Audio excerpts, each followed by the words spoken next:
This amnesty program, even with the use of the biometric system, will fail if the root causes of workers being made undocumented are not addressed.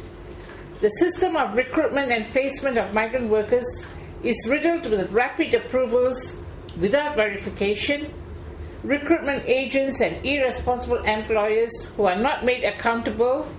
Corruption still remains a strong factor, both in approvals and in investigation of visa manipulation.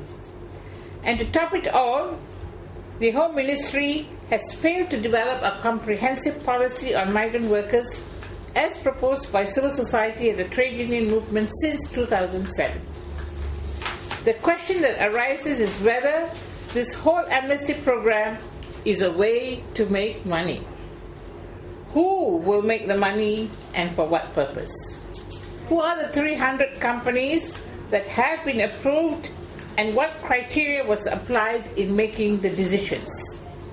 Though 1,400 companies had applied to become registration agents, we are unclear of the criteria used to select the 300 companies. The biometric system only addresses the identity of the migrant worker, but the violations are done by recruitment agencies, employers, or enforcement agencies. How will this process of using the biometric system address the root causes of the problem? Will not the Home Ministry, in its enforcement of the various acts, be victimizing the victim, that is, the migrant worker? Malaysia remains for the second year in the second-tier watch list in the US report on human trafficking. It is serious.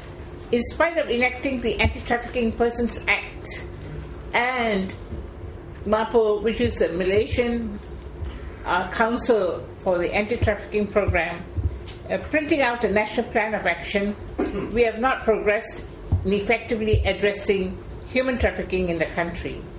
One key factor is that the government is not taking action in the root causes of human trafficking in this country.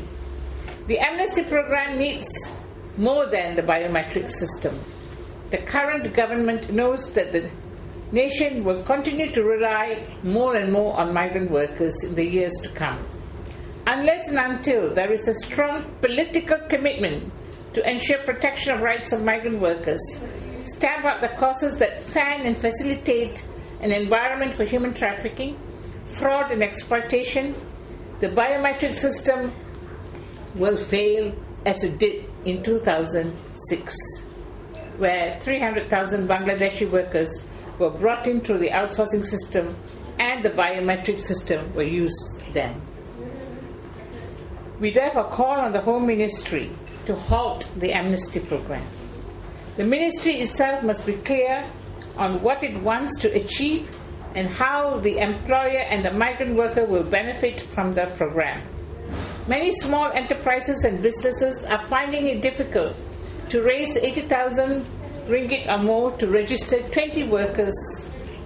The ministry must provide very clear guidelines to all on the amnesty program and ensure that it has the capacity to monitor the registration so that no one is cheated.